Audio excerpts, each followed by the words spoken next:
सुप्रभात बच्चों। आज हम रंग दे बसंती चोला इस कहानी का अध्ययन करेंगे। यह एक ऐतिहासिक कहानी है जो कि भगत सिंह से जुड़ी हुई है और भगत सिंह के त्याग, उनकी वीरता को आज हम रंग दे बसंती चोला इस कहानी में देखेंगे। धाए धाए धाए गोलियों की आवाज़ से और भारतीयों की चीख से जलियांवाला बाग गूंज गया। गोलियों की धाए धाए धाए आवाज़ से, भारतीयों की चीख से, यानी उनकी भारतीय जो लोग हैं उनकी चिल्लाने की आवाज़ से सारा जलियांवाला जो बाग है वो आवाज़ से गूंज रहा था, क्योंकि उनको गोलियां मारी जा रही थी और लोग डर डर के चीख रहे थे, चिल्ला रहे थे। उन्होंने एक छोटे बच्चे को भी नहीं छोड़ा, सारे लोगों को उन्होंने मार दिया। इस चीख की वजह से सारा जलियांवाला बाग गूंज रहा था।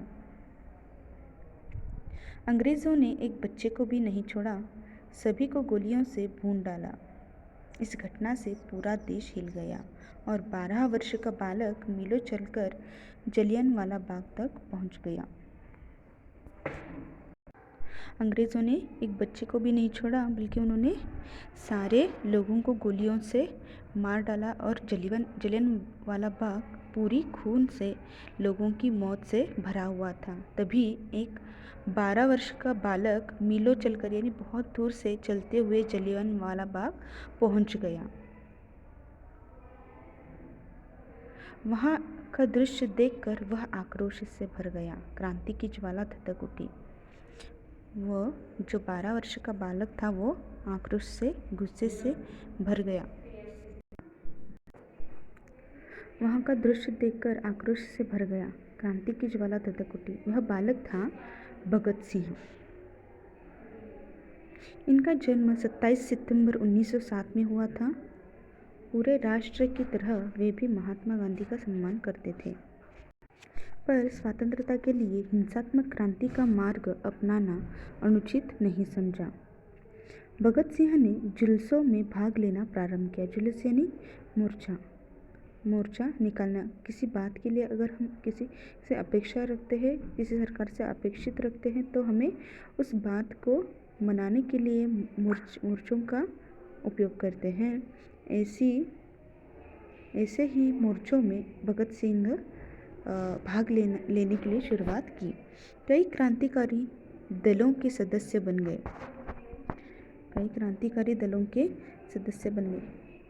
काकोरी कांड के बाद जब अंग्रेज़ों ने कई क्रांतिकारियों को फांसी और जेल की सज़ा सुनाई, तो भगत सिंह पूर्णतः आक्रोश से भर गए। उन्होंने 1928 में अपनी पार्टी नौजवान भारत सभा का हिंदुस्तान रिपब्लिकन एसोसिएशन में विलय कर दिया और उसे एक नया नाम दिया, Hindustan socialist republican association. Lathicharge से आहत होकर लाला लाजपत राय की मृत्यु ने इन्हें बुरी तरह झंझोड़ डाला। लाला लाजपत राय की लाठीचार्ज से क्या हो गई, मौत हो जाती है। इसका बहुत बुरा असर भगत सिंह पर पड़ जाता है। भगत सिंह अंग्रेज़ों से बदला लेने के लिए बहुत ही तत्पर थे। उन्हें बहुत गुस्सा आया था। वो अंग्रेज़ों का बदला लेने के लिए हमेशा तैयार थे। उन्होंने एक गुप्त योजना के तहत उन्हें पुलिस अधिकारी सैंडर्स को मारने की योजना बनाई। गुप्त योजना यानी सीक्रेट प्लान। उन्होंने एक सीक्रेट प्लान बनाया और पुलिस अधिकारी सैंडर्स को मारने की उन्होंने योजना बनाई, प्लान बनाया। इस योजना को अंजाम देने में इनका साथ दिया राजगुरु, सुखदेव और राजशेखर आज़ाद ने। 17 सितंबर 1928 को करीब 4:15 बजे सैंडर्स के आते ही राजगुरु ने एक गोली उसके सिर में डाली।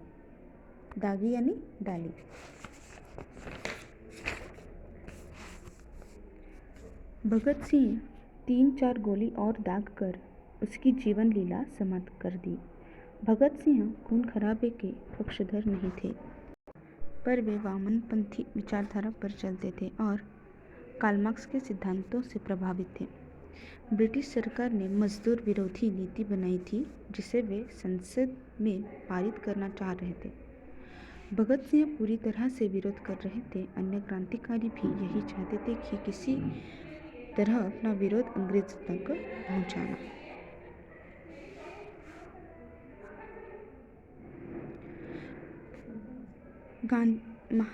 जो भगत सिंह थे वो खून खराबा नहीं चाहते थे, बल्कि अपना आवाज़ अंग्रेज़ों तक पहुंचाना चाहते थे। इसलिए उन्होंने एक फिर से योजना बनाई। उन्होंने दिल्ली की केंद्रीय असेंबली में बम फेंकने की योजना बनाई।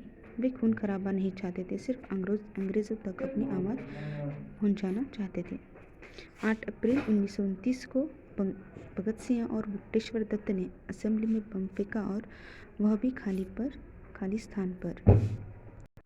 8 अप्रैल 1929 को भगत सिंह और बुट्टेश्वर दत्त ने असेंबली में बम फेंका और वह खाली जगह पर भी खाली स्थान पर। वे बम फेंकने के बाद भी नहीं भागे। उन्हें पकड़ लिया गया और दोनों को आजीवन कारावास की सज़ा सुनाई। बाद में भगत सिंह पर और इनके 2 साथी सुखदेव और राजगुरु पर लाहौर षड्यंत्र के अंतर्गत मुकदमा चला। लाहौर षड्यंत्र के अंतर्गत इनके दोनों के ऊपर मुकदमा चला। इसके ऊपर सुखदेव और राजगुरु।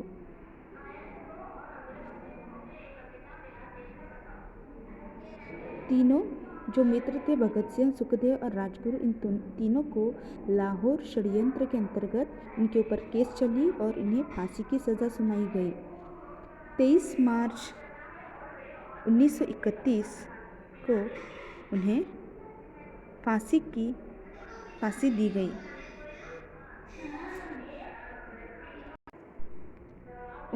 दी गई। फांसी के तख्त पर जाने के पहले वे आपस में गले मिले हंसते हंसते फांसी स्थल पर पहुँचे और साथ में गा भी रहे थे। मेरा रंग दे बसंती चोला माए, रंग दे बसंती चोला माए, रंग दे बसंती चोला। सच में इन क्रांतिकारियों ने गर्व से हमारा मस्तक ऊंचा किया। मस्तक यानी हमारी जो गर्दन है, गर्व से ऊंची कर दी है। आखिरकार 15 अगस्त 1947 को भारत आज़ाद हो गया। सच में इन्होंने दिखला दिया। मरकर कैसे जीते हैं ये दुनिया को बतलाने, तेरे लाल चले हैं माए अब तेरी लाज बचाने। यानी मरकर भी हमारे मन में अभी भी वो तीनों लोग जिंदा है। भगत सिंह हमारे मन में जिंदा है। क्या हुआ कि अगर दुनिया में इनका शरीर न हो, लेकिन इनकी यादें हमेशा हमारे मन में ज़िंदा है। इनका नाम हमेशा हमारे मन में ज़िंदा है। आज़ादी का जोश रंगों में बनके लहू दौड़ा, मेरा रंग दे बसंती चोला, मेरा रंग दे बसंती चोला। यह गाते हुए वो खुशी खुशी फांसी पर चढ़ गए और अपना प्राण देश के लिए त्याग दिया। धन्यवाद।